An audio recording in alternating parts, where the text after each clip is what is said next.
בבל, שם ישבנו גם בכינו בזוכרנו את ציון, על ערבים בתוכה תלינו כנורותינו, כי שם שלונו שובנו דברי שיר ותוללנו שמחה. שיר לנו משיר ציון, איך נשיר את שיר השם על אדמת נחל, עם אשכחך ירושלים, תשכח ימיני, תדבק לשוני לחיקי, אם לא אזכרכי, אם לא אעלה את ירושלים אור שמחתי, אם אשכחך ירושלים, תשכח ימיני. B'shot Morav et Rabotai, avec votre permission, nous sommes la veille de Rosh Hashanah et aussi nous sommes la veille de Yom Hadin. Yom Hadin, ça veut dire que c'est le jour du jugement. Vous savez très bien que avec Hachem, avec le bon Dieu, on ne joue pas. Lorsqu'on dit Yom Hadin, lorsqu'on dit le jour du jugement, c'est le jour du jugement. Et c'est pas de la rigolade. Vous savez qu'avec un juge, on peut l'acheter. Avec un roi, on peut l'acheter. Mais lorsqu'on parle le roi des rois, il n'y a pas de... Kadosh Baruch Hu, il a peur de personne, parce que c'est lui le créateur, c'est lui qui a tout donné, celui qui nous a tout donné, celui qui t'a tout donné. Donc avec lui, on ne joue pas. Et c'est pour ça, dans la paracha de Ha'azinu, il est écrit Hatsur Tamim Paolo, Ki chod rechav mishpat el emuna ve'el avel tzadik ve'yasharu. C'est-à-dire que HaKadosh Baruch Hu, toutes ces choses, tout son chemin, tout ce qu'il fait, c'est un Dieu qu'il est émet. Lui, c'est tzadik. Lui, il est juste. Lui, on ne joue pas avec lui. Hatsur Tamim Paolo. Si vous voyez Rashi sur place, qu'est-ce qu'il dit?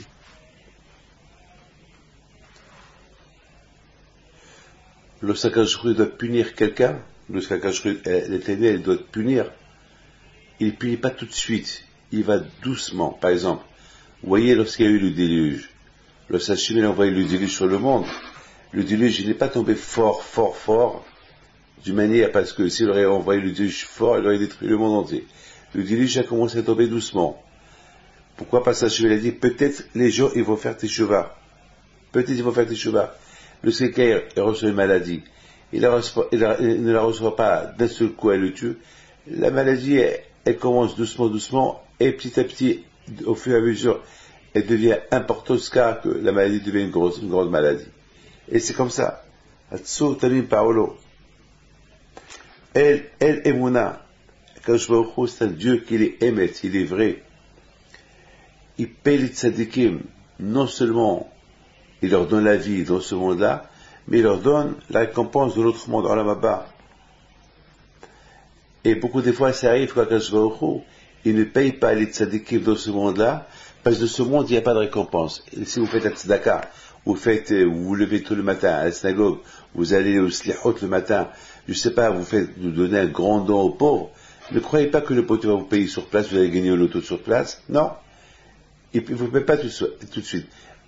Il tard le paiement, mais il paye. Entre vous et moi, si le bon Dieu paye dans ce monde, on va gagner quoi? De toute façon, tout ce qu'on peut gagner, tout ce qu'il peut donner, on le laisse là. Si c'est comme quelqu'un qui a gagné au loto il y a quelques semaines, et 2-3 semaines plus tard, il a crise cardiaque, il est mort. Il a gagné quoi? Et il devient multimilliardaire pour mourir 3 semaines plus tard. Ça vaut pas la peine. Moi, je préfère que je gagne pas au loto, et que je me donne la vie et la santé. Et si j'ai fait des mitzvot, alors que le bon Dieu me les paye pour plus tard, pas pour tout de suite. Je vais faire quoi avec tout de suite? Et on dit, en avel. Même les Rachaim, il les paye. Un Racha, par exemple, qui ne respecte pas Dieu, qui ne fait ni Shabbat, ni Tfilin, il parle de la médisance, il est athée. Bon Dieu ne le paye pas tout de suite. Il ne le punit pas tout de suite. Le contraire, aussi, il lui paye dans ce monde-là.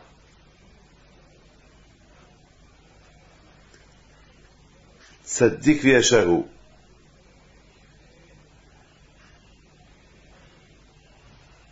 Kadosh Baruch Hu, il a raison en tout.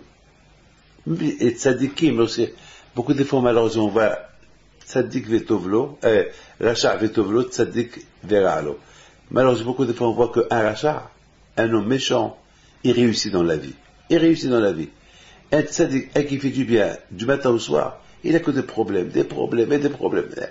On ne comprend pas pourquoi tzaddik veralo, pourquoi tzaddik qui souffre, et un racha, il ne souffre pas. Ben c'est des choses qu'on ne comprend pas. Mais on ne comprend pas. Mais les tzadikim, ils savent. Les vrais tzadikim, ils savent quoi qu'Akadosh Baruch Hu, c'est ce qu'il fait. Et c'est ça la paracha de Ha'azinu. Rabotai, nous sommes à quelques jours.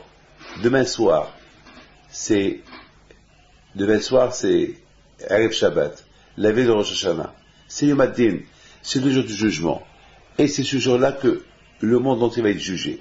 Qui va vivre, qui va mourir, qui va être en bonne santé, qui va tomber malade, qui va avoir des enfants, qui va perdre des enfants, qui va devenir riche, qui va devenir pauvre. C'est le jour du jugement. Quelle guerre, les guerres qu'il va avoir, la paix qu'il va avoir. C'est le jour du jugement. Donc, tout ce qui s'est passé cette année, c'est justifiable. Les bonnes choses qui sont passées et les mauvaises choses qui sont passées. Rien ne se fait sans raison. Akadosh Baruch Hu, il a raison.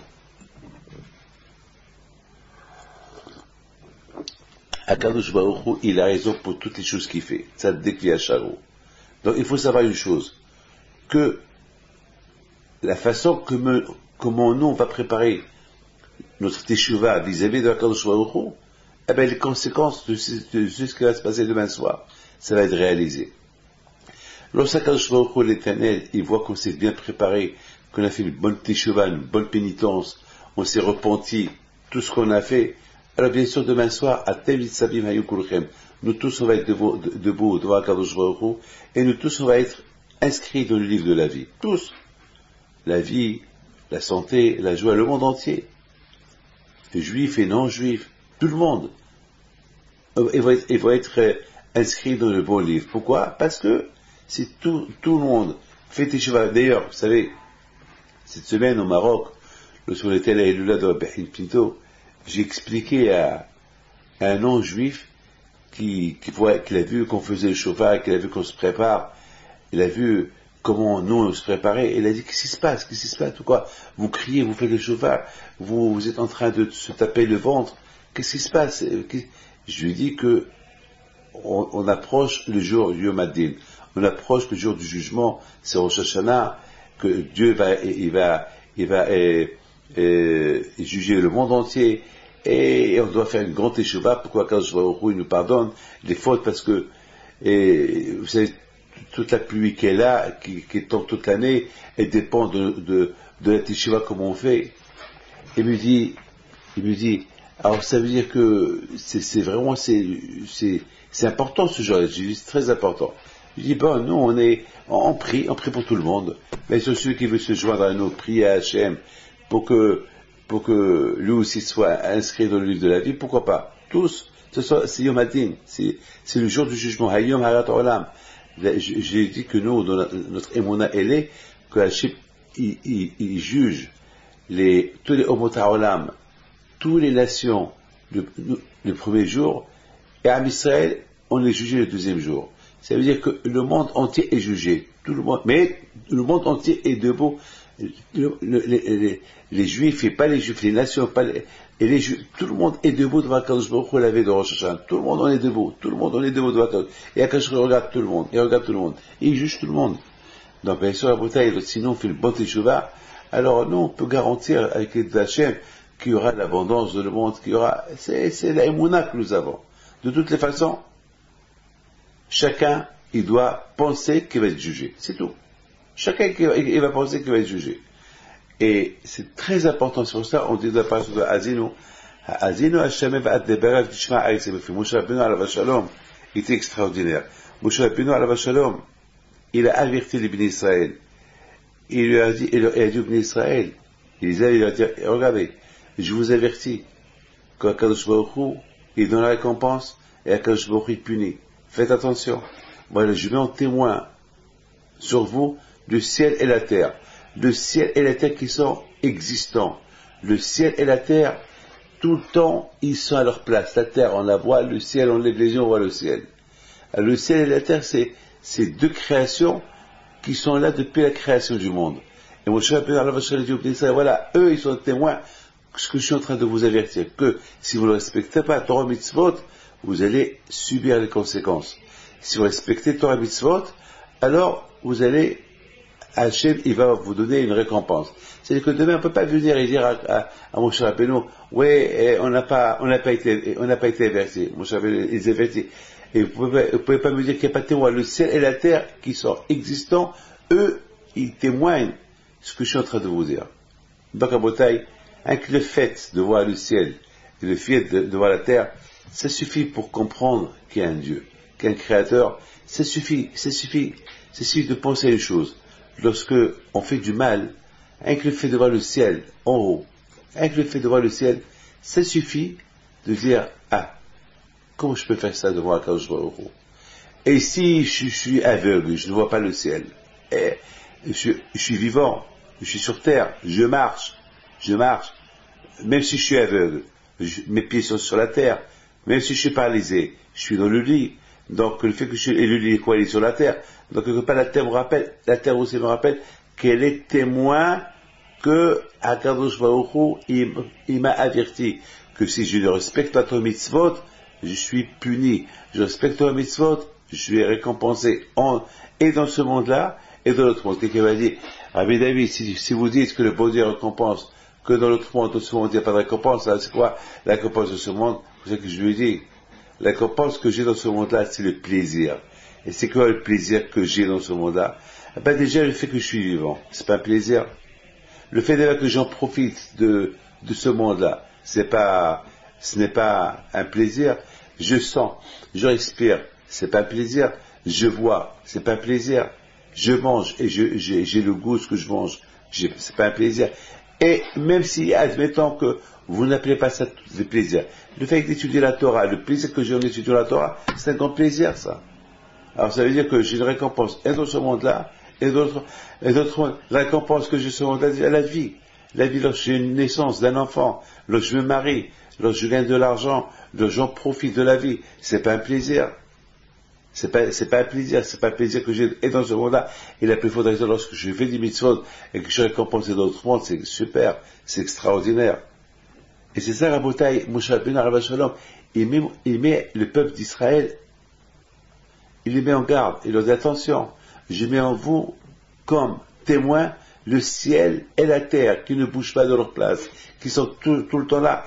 Eux, ils témoignent que voilà l'avertissement que je vous avertis. Et si vous avez des pépins, vous avez quelque chose, ne me dites pas pourquoi. C'est vous, c'est à cause de vous, c'est vous les fautifs.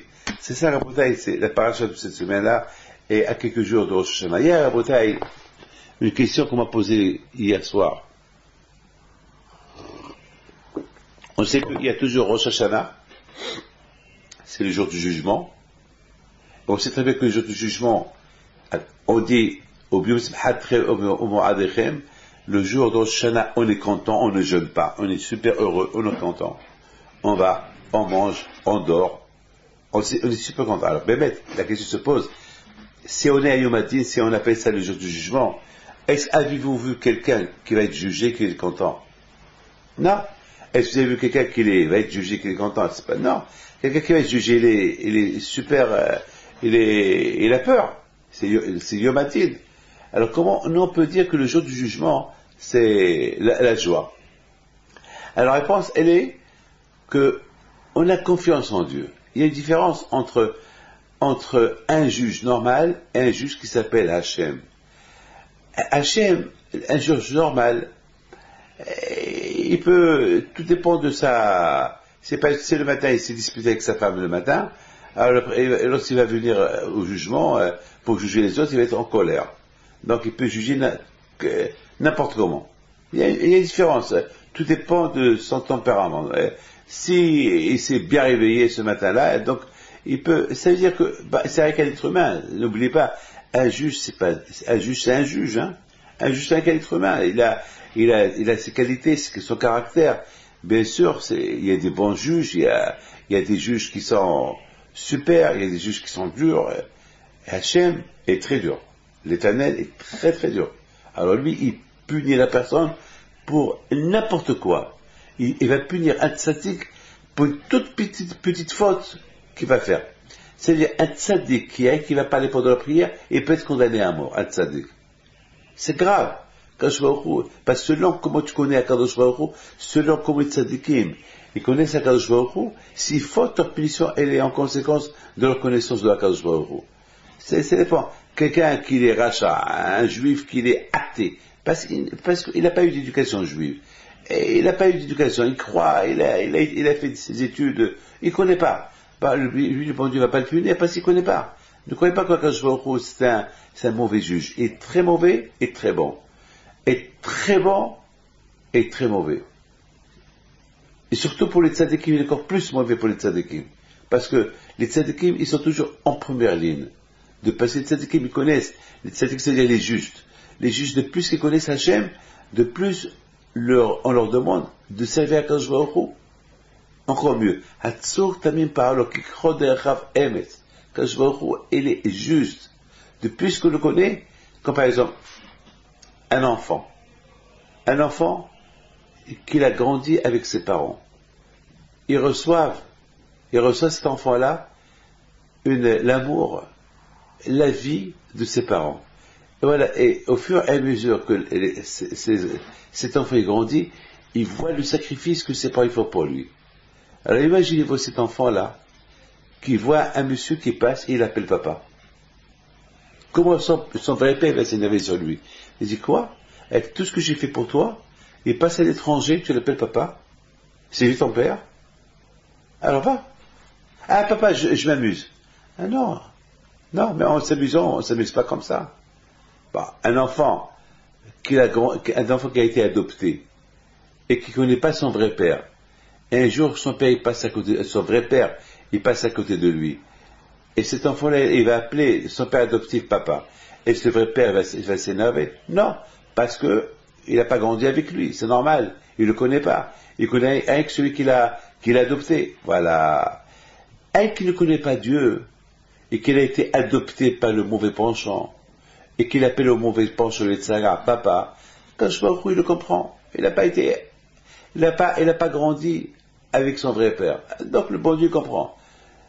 Mais un homme qui connaît son vrai père, qui est Akadosh Baruch Hu, qui est le bon Dieu qu'on dit dans la prière, Avinu Malkeinu, et qui se retourne le dos et qui donne le dos à Hachem, il appelle autre chose que Hachem papa, là que je vais s'énerver. Donc, on comprend très bien qu'à Rosh Hashanah, Akadosh Baruch Hu, il est miséricorde. Akadosh Baruch Hu, c'est le juge. À Rosh Hashanah, Akadosh Baruch Hu, et c'est Yom Hadin, c'est le jour du jugement, mais en même temps que c'est le jour du jugement, Akadosh Baruch Hu, il est cool, très très cool avec nous. C'est extraordinaire. C'est pour ça qu'on est heureux, on est super content ce jour de Rosh Hashanah. Le jour de Rosh Hashanah, on se le chauffard, on s'habille, on va, la prière est un peu longue. Dans notre cœur, on sait c'est le jour du jugement, mais on mange tout ce qui est sucre, doux, pour adoucir le jugement. On mange de la pomme et du miel, on mange des grenades, on mange ceci, on mange beaucoup de sucreries, on mange des coins en confiture, on mange des raisins secs. Et pour les diabétiques, il faut faire attention pour les diabétiques. Mais de toute façon, on est bien, Baruch Hashem, on est super heureux, super bien le jour de Rosh Hashanah. On est super, on est content. Et pourtant, c'est Yom Hadin. Pourquoi? Parce qu'on a confiance en Dieu. Parce qu'on a confiance, on dit, après toi, Hachem va bien nous juger. On a confiance. Un homme qui sait qu'il va être jugé par un juge, qu'il est bon, qu'il est gentil, il va avec joie, avec confidence, il sait que le juge va bien le juger. Surtout si le juge c'est son père. Alors si le juge c'est son père, le fils il sait que son père va bien le juger. Donc on a une confiance. Donc ce fils-là, lorsqu'il va être jugé devant son père, il va bien prendre son petit déjeuner, il va bien manger, il va bien se régaler. Et on va lui dire, mais tu es fou, mais c'est le jour du jugement. Tu vas être jugé aujourd'hui. Il va dire, mais qui va me juger? C'est mon père. C'est mon père. Mais on va lui dire, mais attends, mais il y a les adverses, il y a les avocats adverses qui vont t'accuser. Et il dit, t'inquiète pas, il y a mon père. Mon père, il sait, c'est lui le juge, même si j'ai pas raison, même si j'ai tort, mon père, il va arranger les choses pour moi. Donc j'ai pas peur. Mes enfants, exactement, c'est ça Yom Hadin. C'est ça Rosh Hashanah, c'est ça le jour du jugement. Même qu'on a fait beaucoup de fautes pendant toute l'année, on sait qu'Akadosh Baruch Hu, qui est notre père, Avinu Malkeinu, il va bien nous juger. On le sait. On sait qu'Hachem, il va nous juger. On le sait. Qu'il va nous juger.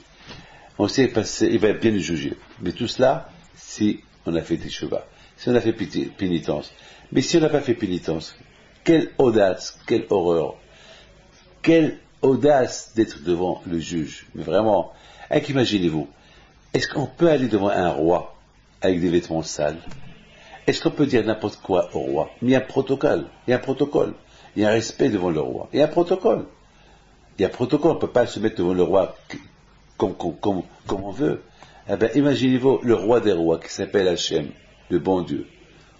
Comment, c'est quoi le protocole qui est devant le bon Dieu? Comment on doit se conduire? Mais ça doit être vraiment propre, avec une teshuvah, avec une pénitence, sans faute. Parce que lorsqu'on faute, on est sale. On a un vêtement sale sur nous. On ne voit pas ce vêtement. Regardez. Il y a ce qu'on appelle le fruit, il y a la clipa. La clipa, c'est la peau. Il y a le fruit.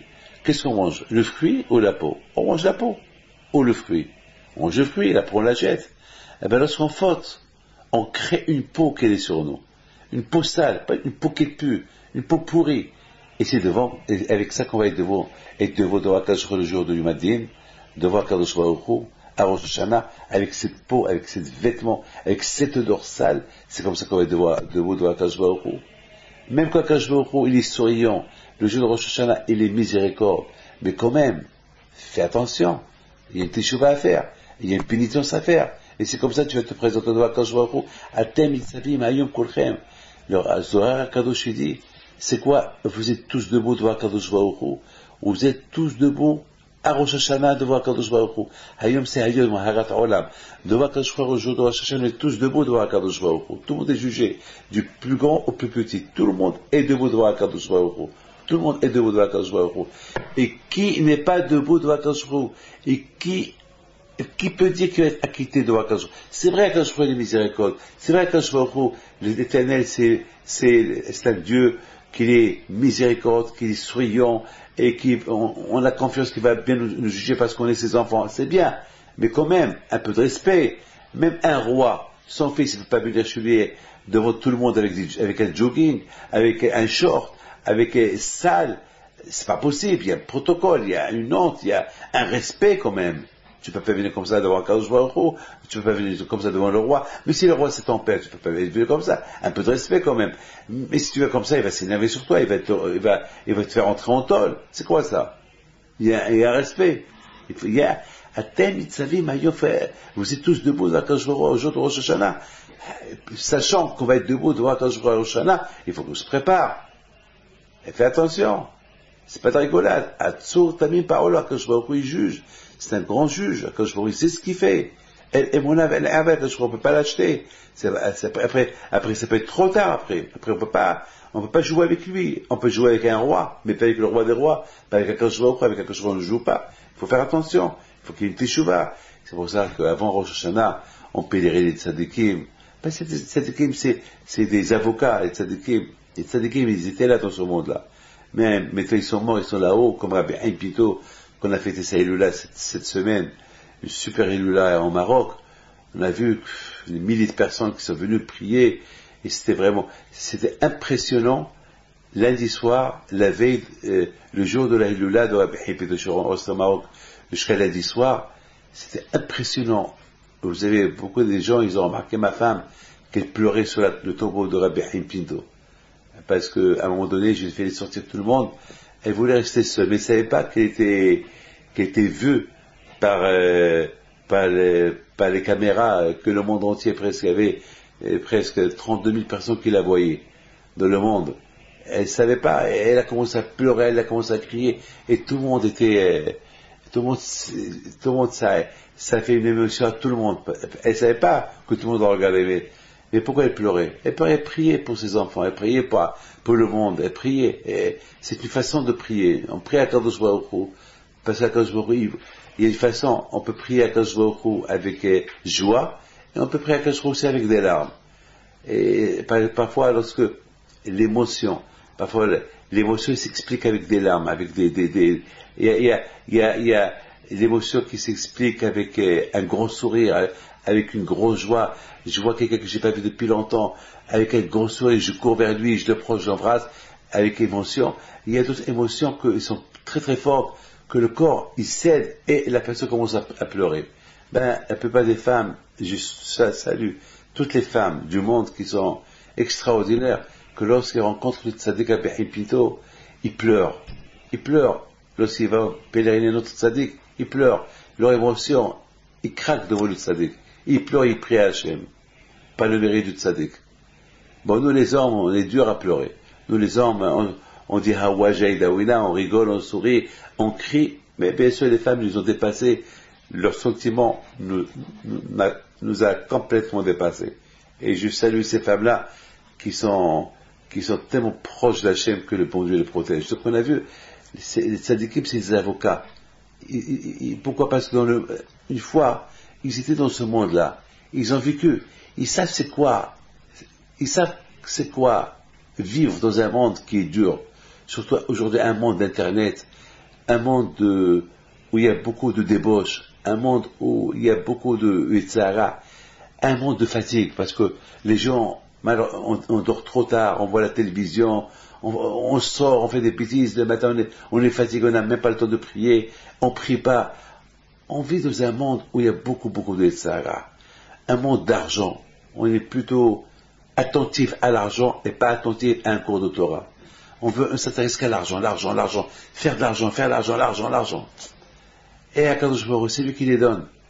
On fait attention à l'argent, on fait pas attention au bon Dieu. On fait attention à la vie. La vie est vivre. Voilà. On fait attention rien qu'à la vie. La vie. Oh, la vie que c'est belle. La vie. Et à Kadosh Baruch Hu qui a donné la vie, tu penses pas à lui. Tu penses à la vie d'après. La vie d'après cette vie, elle est 1 milliard de fois plus belle que cette vie. Tu ne penses pas à ça. Et on ne pense pas à ça. Donc, les tzadikim, ils savent. On vit dans un monde où il y a le mauvais penchant, il y a le tzar. Il nous faut oublier tout ça. Il nous faut oublier qu'il y a un autre monde. Il nous fait oublier qu'il y a un autre goût qui est meilleur que le goût existant. Le goût des mitzvot. Le goût de la Torah. C'est plus important que le goût de chaque jour. Le goût de la vie. Et il nous fait oublier ce goût-là. Et malheureusement, on s'intéresse à autre chose. Et le Rabbi Hipito, il sait, on vit dans un monde comme ça. Alors Rabbi Hipito dit à Kadosh Baruch Hu, c'est vrai, ces messieurs-là, ils sont plus intéressés à la vie de chaque jour, au lieu de s'intéresser à la vie de la Torah, à la vie des mitzvot. C'est vrai, mais c'est pas leur faute, c'est ça qui est fort. Alors Kadosh Baruch Hu, pardonne-leur. Allez. Donc on a besoin des avocats à la vie de Rosh Hashanah. Des avocats qui vont nous aider à nous défendre. Parce que c'est vrai, on fait teshuva, on fait pénitence, on est mitvadé, on avoue les fautes qu'on a fait. Mais quand même, c'est pas assez. Le Satan, il peut nous casser. Le Satan, toutes les fautes qu'on a fait, lorsqu'on fait une avera, lorsqu'on fait une faute, on crée un ange mauvais qui témoigne contre nous. Et qui dit à Kadosh Baruch Hu, il ne faut pas la quitter. Ce monsieur-là, même si tu lui donnes une vie à vivre, mais il faut le punir plus tard. Il faut qu'il ait Gehinam. Il faut qu'après qu'il meure, il faut qu'il va à l'enfer.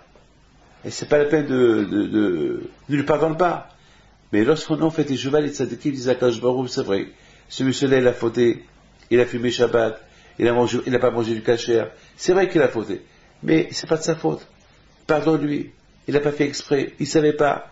C'est le mauvais penchant qu'il a ruiné, qu'il a envoyé des tentations. C'est pas de sa faute. Comme un jeune.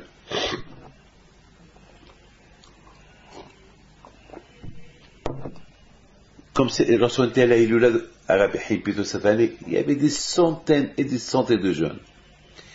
Et le gouverneur d'Essaouira, il me dit, c'est extraordinaire, j'ai jamais vu ça. Tous ces jeunes-là, c'est des jeunes modernes, des jeunes du 16e, des jeunes du 19e, du 17e, des jeunes très modernes, tous des jeunes.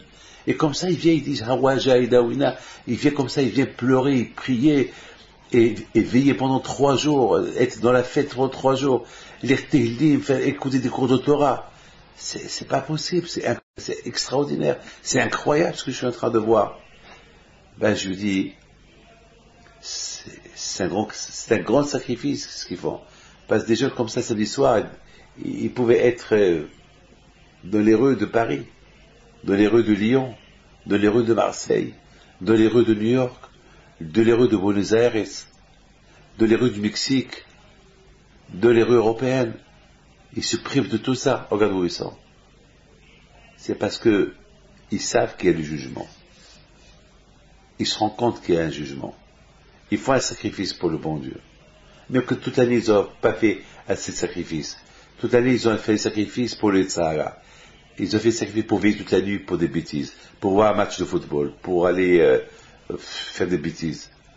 Mais voilà, ils montrent vraiment qu'ils aiment le bon Dieu. Voilà, et aujourd'hui, quelque part, comme s'ils bafouent, ils disent à Dieu, avec tous les sacrifices qu'on a fait pendant toute l'année pour faire des bêtises, mais regarde combien on t'aime.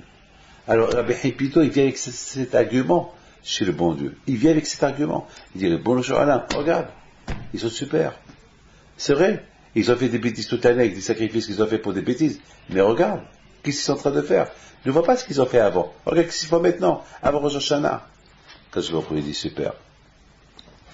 C'est bien. Quand je vois il dit Rabbi Pito et à tous les tzadikim qui représentent tout le peuple d'Israël dans le monde entier, il dit super, allez, les haïm, la vie pour tout, la vie pour le monde entier, la vie pour tout le monde, allez, pour tout le monde. Mes amis, quand je vois il l'aime tellement, lorsqu'on se rapproche vers lui, jusqu'à quoi quand je vois il nous juge avec un sourire, et nous juge avec amour, et on a confiance de ce sourire-là de Akashvou qui nous fait à Rosh Hashanah. Alors, à Botaï, il y a une question qui se pose. Puisque Rosh Hashanah, c'est un jour de sourire, c'est un jour super, un jour qu'on est tous contents, ou bien c'est le jour de Rosh Hashanah, qui est le jour de votre joie, qui est le jour de Tkeat Shofar, du Shofar. N'ayez pas peur. Avec le fait déjà que le bon Dieu nous ait soyez heureux de ce jour-là, on n'a pas peur. Le fait que ce jour-là il est super pour nous, on n'a pas peur. Celui lui-même, il a dit, il faut pas jeûner, il faut pas pleurer, il faut faire tremper le Satan. Le Satan, il attend toute l'année Rosh Hashanah pour qu'on soit jugé. Alors, vous montrez-lui le contraire. Montrez-lui un homme. Alors, en général, lorsqu'il va être jugé, il a peur. Il montre une peur. Vous montrez la joie. Il va rien comprendre, le Satan. Il va rien comprendre. Alors, on va poser une question. Mais le Satan, il sait chaque année qu'on se prépare. Lui se prépare pour nous accuser à Rosh Hashanah, sachant qu'à Rosh Hashanah, on va se présenter devant Akashvou avec un grand sourire. Alors, et on dit, Hachem nous dit, trompez-le. Mais on peut tromper le Satan une fois, pas chaque année, mais chaque année le Satan il sait qu'on le trompe. Parce que si moi je sais que quelqu'un chaque année me trompe, je vais me mettre en garde de lui. Je comprends pas. Quand il nous donne il nous dit, faites tromper le Satan. Comment le faire tromper le Satan? Montrez-vous que vous êtes souriant le jour du jugement. Et lui, il va rien comprendre. Lui, il vient pour vous accuser, il voit que vous êtes souriant, il est démoralisé. Imaginez-vous que il y a 2 personnes qui vont être jugées. Il vient vers le juge, et le juge, il sourit, et l'accusé, il sourit.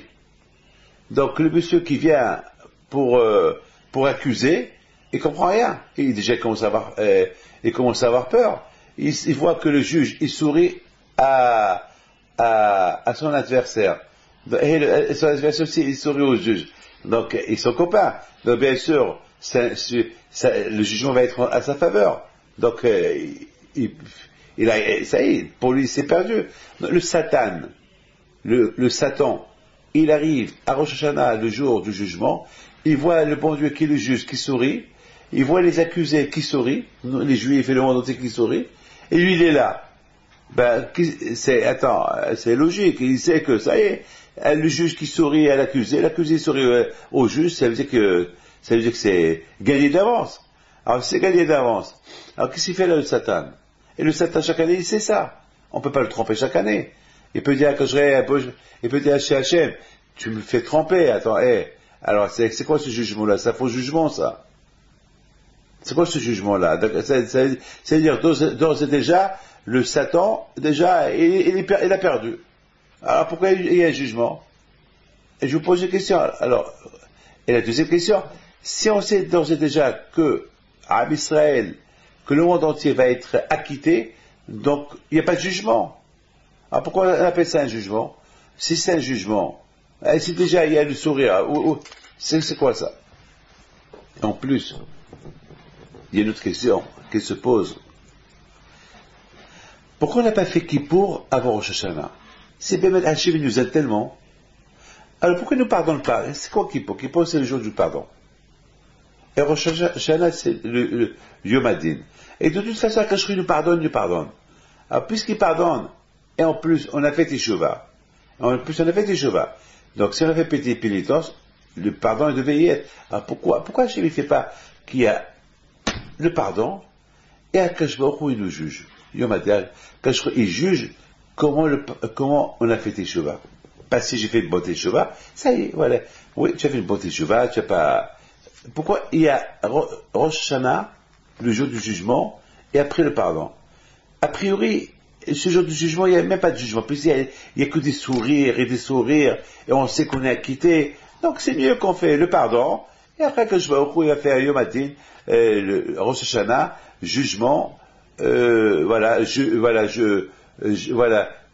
vous juge, je vous pardonne. Voilà, je vous juge, je vous pardonne. Tout d'abord, on rentre avec un pardon, comme ça on est en sécurité. Après, Akadosh Baruch Hu, il nous juge. C'est tellement Hachem nous aime, alors qu'il nous avance un pardon à l'avance. Qu'il nous avance un pardon à l'avance. Et après, il nous juge.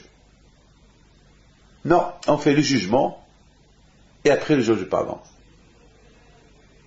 C'est vraiment, Hachem, il nous aime comme un père, alors, allez, qu'il nous pardonne, et après, ça y est, on va être un peu soulagé, puisque on a fait 30 jours de Teshuvah, tout le mois d'Elul, on a fait Slehot, on a fait Shofar, tout le mois d'Elul, c'est une belle Teshuvah. Rosh Hashanah, il arrive, au lieu que ce soit Rosh Hashanah, ça va être Kippour, Hachem va nous dire, je vous pardonne, et après, Hachem, il dit, bon, il va faire, après, on fait Rosh Hashanah, Yom Hadin, c'est-à-dire le jour du jugement, un jugement qui va être acquitté, puisqu'il nous a pardonné. Si Hachem tellement il nous aime, bien sûr, en général, c'est le jugement après le pardon. Mais là, puisque Akadosh Baruch Hu il est spécial, alors pourquoi Hachem ne fait pas un pardon après un jugement? Donc on a trois questions. Pourquoi il n'y a pas un pardon après un jugement? On est acquitté. Et les autres questions qu'on a posées, bon, vous rappelez les autres questions qu'on a posées.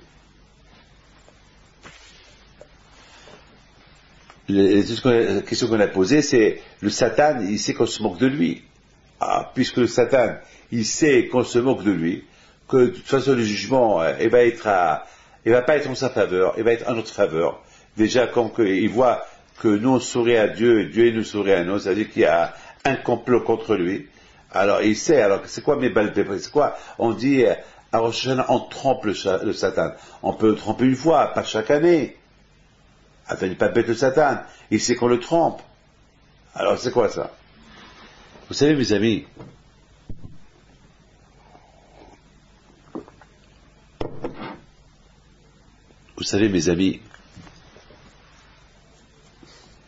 je vous raconte une histoire.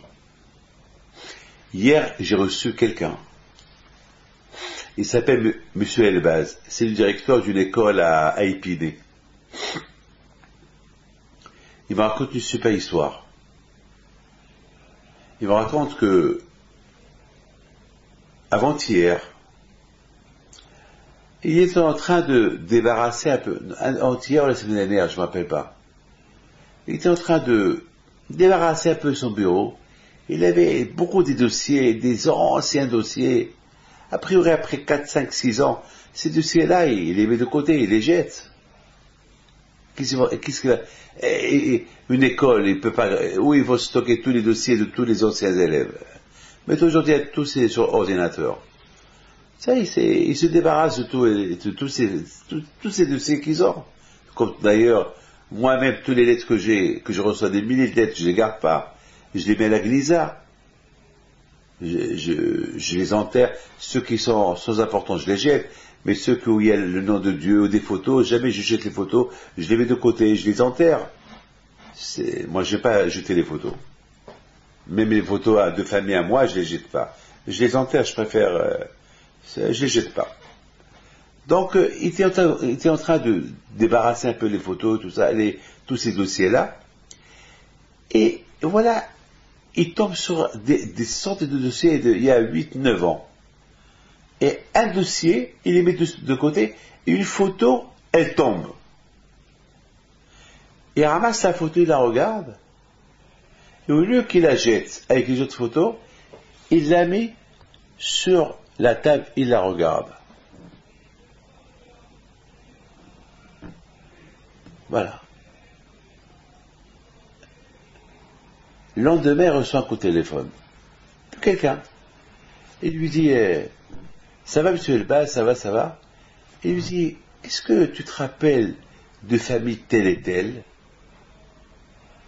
Il lui a dit, oui, ils avaient un enfant chez nous. D'ailleurs, voilà, il y a 2 jours, je débarrassais tous les dossiers que j'ai mis de côté, et une photo qui est tombée, voilà, il est là, et je l'ai mis sur ma table. Et c'est bizarre, je ne sais même pas pourquoi je l'ai mis sur ma table. Et pourtant, comme des photos sont tombées, et c'est là que je l'ai pris, je l'ai mis sur ma table. Il dit, quand c'était ça? Je lui ai dit, avant-hier, lundi. Il dit, lundi après-midi, il a été renversé par une voiture, il est mort. Et il était dans tous ses états, ce monsieur Elbaz. Il est venu me voir hier, pour me dire, Rabbi David, c'est quoi ça? Expliquez-moi c'est quoi ça? Cette photo-là qui est tombée parmi les milliers de dossiers que j'ai pris et que j'ai mis sur la table, et le même jour, l'après-midi, ce monsieur-là, il est mort. C'est quoi ça? Et voilà, jusqu'à maintenant, il est encore sur ma table. C'est quoi ça? Je lui ai dit, il y a 2 choses. Soit que le bon Dieu, il a voulu t'avertir que tu vas écouter ce qui va se passer, que la vie dépend d'Hachem, que il y a un homme peut être vivant et peut mourir le lendemain. Ou bien, comme ça va, d'ailleurs tu es choqué. D'ailleurs tu es choqué, oui ou pas? Oui, il me dit oui, je suis choqué. Voilà. Tu vois, un homme, il peut être en bonne santé, il se réveille le matin, il sort, il prend sa moto, il prend sa voiture, il prend son avion, et quelques heures plus tard, il n'est plus là. Ça, c'est la première chose que je lui dis. Donc, Hachem veut que tu fais une bonne teshuva. Même que tu es un bon juif, mais Hachem, il veut te mettre en garde. La vie, elle dépend de lui. Parce que beaucoup des fois, nous, on réagit pas, on réalise pas qu'on dépend de Dieu, que notre vie dépend de lui, qu'on vit de jour en jour. Pourquoi des fois on croit que la vie c'est un acquis. Je dois vivre. Tout c'est un acquis. Non, rien n'est acquis. Tu dépends de Dieu. Tu peux même pas savoir ce qui peut arriver dans les heures à venir. Comme une femme, la pauvre, la semaine elle était en train de manger, elle a eu une crise cardiaque, elle est entre la vie et la mort, elle est sans connaissance, que Hachem lui envoie une fois chez les mains. Amen, si Dieu veut. D'ailleurs aujourd'hui je dois lui faire un pidyon. Et comme aussi une femme qui me raconte hier que son frère était en Thaïlande. La veille de Rosh Hashanah, il devait prendre un avion pour aller passer à Rosh Hashanah dans une ville. Il avait peur des avions. Et chaque fois, il voulait prendre l'avion, il ne le prenait pas. Et chaque jour, il voulait prendre et il ne le prenait pas. Et pendant une semaine qu'il devait se rendre à cette ville-là pour Rosh Hashanah, il avait peur. Et le jour qu'il a pris l'avion est tombé, il y a eu 85 morts. Comment vous comprenez ça? Il avait peur de froid parce qu'il savait que ces avions-là, ils n'étaient pas bien. Et tout le monde lui a dit, mais tu es fou. Mais voilà. Ça fait une semaine que je veux prendre ces avions-là. Et le jour qu'il a pris l'avion est tombé en Thaïlande, il y a 2 ans. La fameuse avion qui est tombé il y a 2 ans, où il y a eu 85 morts. Et lui, c'est pas mieux. Et sa sœur, elle m'a dit hier que son corps, il est resté intact. Intact. C'est de la folie, ça. Ça veut dire, c'est Hachem qui décide. Voilà, il aurait pris l'avion, je sais pas, hier, avant-hier, la semaine dernière, peut-être il serait mort, parce que si quelqu'un doit mourir, il meurt. Vous savez, dans ces 85 personnes qui sont mortes, c'était leur destinée. Comme cette Air France qui s'est écrasée vers le Brésil. C'était leur destinée. C'était à Rosh Hashanah que ça a été décidé qu'il devait avoir ce qu'il devait avoir. C'est tout est écrit et inscrit la veille de Rosh Hashanah. Mais avec sourire, hein. Akadosh Baruch Hu, il fait sourire. Pour les mauvais décrets aussi. Mais si on fait le bon teshuva, les choses s'arrangent. Il y a des choses qui ne peuvent pas s'arranger. Mais en général, les choses s'arrangent. La bouteille, j'ai dit aussi à Rabbi Elbaz une autre chose. C'est grave ce que je lui ai dit. Je ne pense pas que je lui ai dit. Je n'ai pas voulu lui dire. Je ne sais pas si je lui ai dit ou je ne l'ai pas dit. Je ne veux pas vous mentir avant Rosh Hashanah. J'ai un doute. Alors je lui ai donné la première raison. C'est à trouver cette photo-là de ce monsieur qui est mort le même jour. Après 8 ans, vous vous rendez compte, 8 ans, de toutes les photos qu'il a, il n'y a que cette photo-là qu'il prend et qu'il a mis sur le bureau. Je ne sais pas si je lui ai dit ou je ne l'ai pas dit, qu'il se peut que si il a trouvé cette photo-là, il se peut qu'Hachem a voulu le choquer. Tu vois cette photo-là? Eh bien, pense. Prie pour lui. Prie pour lui. Demande qu'est-ce qu'il devient après 8 ans. Peut-être qu'il est devenu je ne sais pas quoi. Prends des renseignements sur lui. Mais il n'a pas pensé à M. Elbaz.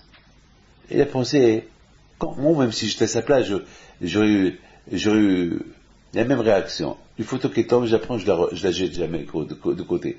Mais si jamais je la mets sur la table, je ne vais pas penser que c'est Dieu qui a voulu que je la mette sur la table pour que je prie pour lui. Et si j'aurais prié pour lui, peut-être qu'il ne serait pas mort. C'est grave ce que je dis, hein. Vous vous rendez compte, hein. C'est grave ce que je dis. Mais je pense, c'est comme ça qu'il faut être. Dans la vie, il faut toujours réagir vite. Des milliers de photos, et une qui tombe, si déjà tu as réussi, si déjà tu l'as pris, tu l'as mis sur la table, c'est qu'il y a quelque chose, il y a une raison.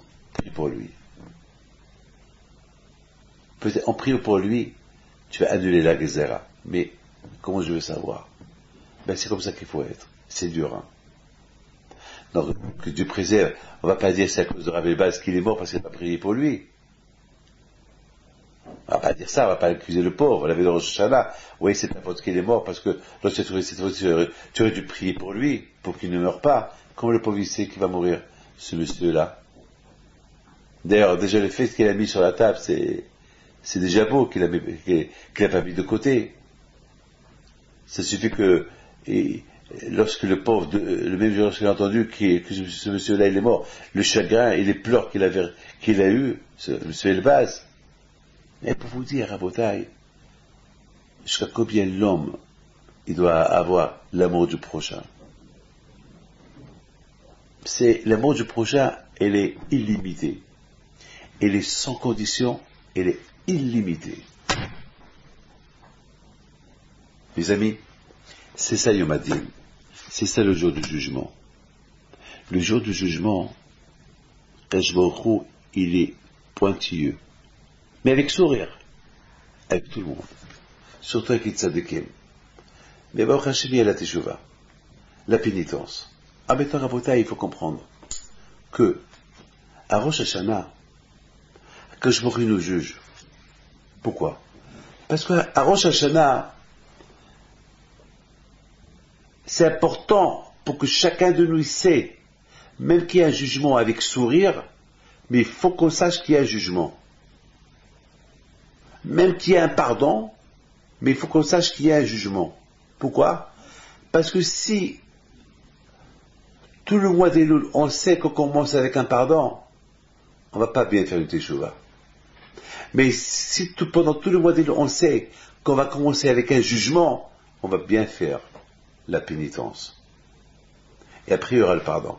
Mais si on connaît, c'est psychologique, un monsieur qui sait que lorsqu'il va se présenter devant le juge et qu'il va lui pardonner, alors il ne va pas bien faire, il ne va pas bien se préparer. Il ne va pas bien se préparer. Et de toute façon, je suis pardonné. C'est pour ça que Kadosh Baruch Hu veut que on sait qu'il y a un jugement, il y a un sourire de sa part, il veut qu'on soit heureux, mais Hachem, il veut aussi qu'on sache, il y a un jugement. Qu'on ne rigole pas avec lui. Imaginez-vous que le bon Dieu, même si on se prépare pendant tout le mois d'Elul, le bon Dieu nous pardonne à Kippour, si c'était à la place de Rosh Hashanah. Et après, il va nous juger pour nous acquitter le jour de Kippour qui va devenir Rosh Hashanah. Mais il se peut pendant ces 10 jours-là, on va faire des fautes.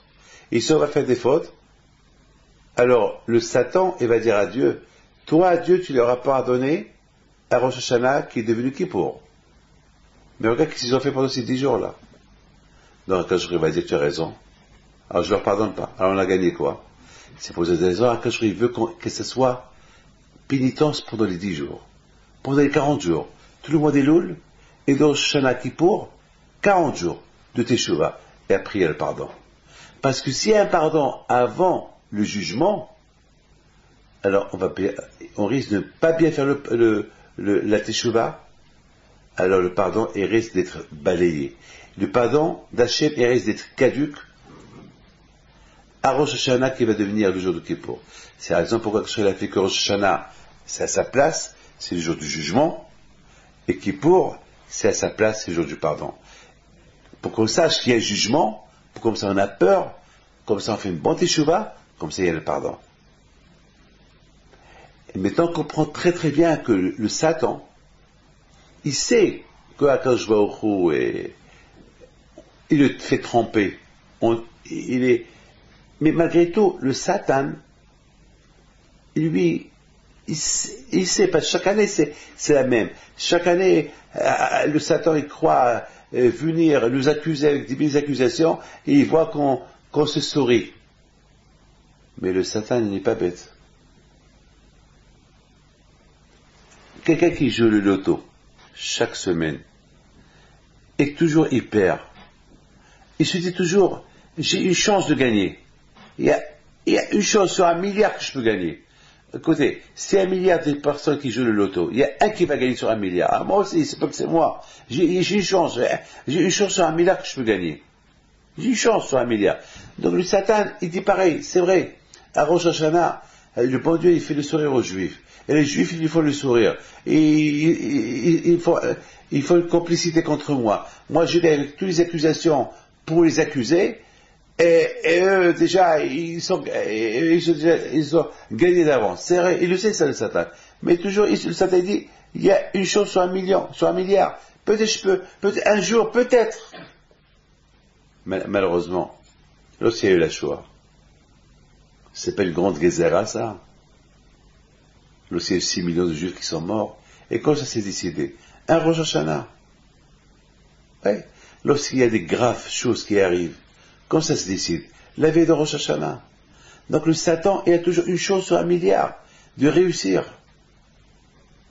C'est vrai, s'il y a une bonne teshuva, même s'il a réussi, le bon Dieu peut annuler. N'oubliez pas ça. Mais si jamais le Satan, il arrive à nous enfoncer à Rosh Hashanah ou à Kippour, il y a une grande chance qu'à Sukkot, on peut annuler. Et jusqu'à Hanouka, on peut annuler la Gezerah. On peut annuler les mauvais décrets. C'est une bonne teshuva. Malheureusement. Bon, de toute façon, on n'a pas à se poser des questions sur la Shoah. La Shoah, c'est une catastrophe. C'est une catastrophe, la Shoah. C'est grave. La Shoah, c'est grave. Moi, j'ai parlé avec un non-juif.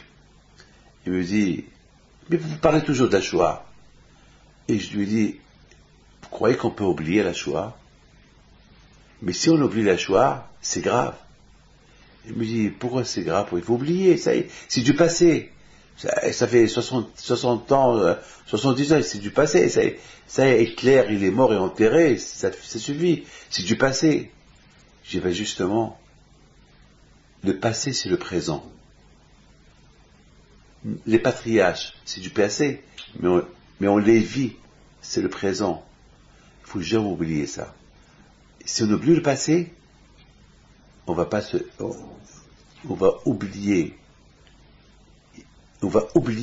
notre existence passée. Parce qu'on doit toujours se rappeler du passé.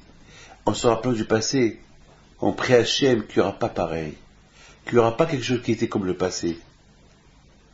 Il dit David Ameller, et ma faute elle est à côté de moi. Mais c'est du passé ta faute, ça y est, tu as fait tes chouvas. Et David Ameller il dit non, ma faute elle est en face de mes yeux. Ma faute, David, ça y est, tu as fait tes chouvas, tu as fait pénitence, le bon Dieu t'a déjà pardonné. Qu'est-ce que tu es en train de mettre la faute sur la table? Ça y est, le bon Dieu t'a pardonné. Non. Justement, le fait que je pense à cette faute que j'ai faite, même qu'elle était pardonnée, je pense, c'est-à-dire que toujours, je me mets en garde pour ne pas recommencer cette faute-là. C'est-à-dire que la Shoah, il y a une raison pourquoi il y a eu la Shoah. Je ne connais pas la raison. Mais je prie le bon Dieu, je pense toujours à cette Shoah-là. On prie le bon Dieu, je ne sais pas pourquoi il y a eu la Shoah. Quoi qu'il arrive, il ne faut pas que ça se répète, cette Shoah-là. Et le fait que je commémore avec la Shoah, bien sûr, ma tête, mes idées, ils sont avec mes frères, qui ont été persécutés, tués, parce qu'ils étaient juifs. Et tout ça, ça s'est passé à Rosh Hashanah. Et comme ça, le bon Dieu nous protège de l'avenir, qu'il n'y aura pas, que ce qui s'est passé au passé ne va pas se reproduire dans l'avenir. Les fautes que j'ai faites au passé, il ne faut pas que ça se produise dans l'avenir. C'est pour ça, ma faute est en face de mes yeux. Le Satan, pareil. Il dit, peut-être dans le passé, on m'a trompé, mais justement, peut-être maintenant, le passé a été oublié, peut-être ils ont pas fait cette teshuva, peut-être ils ont pas fait une grande pénitence, donc devant leurs yeux, il n'y a que des fautes. Parce que dans leur tête, les fautes du passé n'existent pas. Et s'ils se comportent comme ça, ben le bon Dieu va les punir. Donc le Satan, il pense toujours, il a toujours une raison de dire, peut-être ils n'ont pas fait une teshuva pour railler le passé. Et nous, lorsqu'on fait teshuva, lorsqu'on fait pénitence, on met le passé devant les yeux. Alors le Satan, il dit pour bien faire la teshuva. Le Satan dit, il se peut que eux, ils pensent pas le fait qu'ils sourient, le fait qu'ils sont heureux le jour de Rosh Hashanah, c'est que pour eux, le passé, ils ne pensent même pas au passé, et qu'ils pensent recommencer et suivre toujours les fautes qu'ils ont fait au passé. Donc, comme ça, il pense au Satan. Il dit peut-être, il y a une chance. C'est pour ça qu'il vient pour nous accuser. Même que lorsque nous, on se sourit, il voit que l'Israël, il sourit à Dieu, Dieu il sourit à l'Israël, il dit peut-être, c'est avec une complicité que le bon Dieu après va dire, c'est de la rigolade tout ça. Donc il vient pour accuser. Et là, quand je le rejette. Voilà, Rabotai, le cours de cette semaine. Je vous souhaite à vous tous, demain soir, Shana Tova, que vous soyez tous inscrits dans le livre de la vie, et que le bon Dieu vous protège, et je vous souhaite à vous tous Shana Tova. N'oubliez pas d'avertir tout le monde, chaque mercredi, à se connecter sur Internet pour écouter le cours de chaque mercredi. Mercredi prochain, il y aura un autre cours, si Dieu veut. Hier soir, on a fait mercredi soir, on a passé la Iloula sur Internet de cette année. Donc, c'est pour ça qu'on a préféré qu'on donne ce cours-là de Torah la veille de Rosh Hashanah jeudi soir. Mais en général, chaque mercredi soir, il y a un cours de Torah. Je vous en prie, je veux que vous avertissez tout le monde et à écouter le cours de Torah de chaque mercredi soir. Et surtout mercredi soir, on va parler sur Kippour. C'est la veille de Kippour. Et que Hachem vous protège. Pas le mérite de Rabbi Pido vous protège. Amen, Kel Ratson. Et je voudrais vous souhaiter à vous tous, Shana Tova. שירו לנו משיר ציון, איך נשיר את שיר השם על אדמת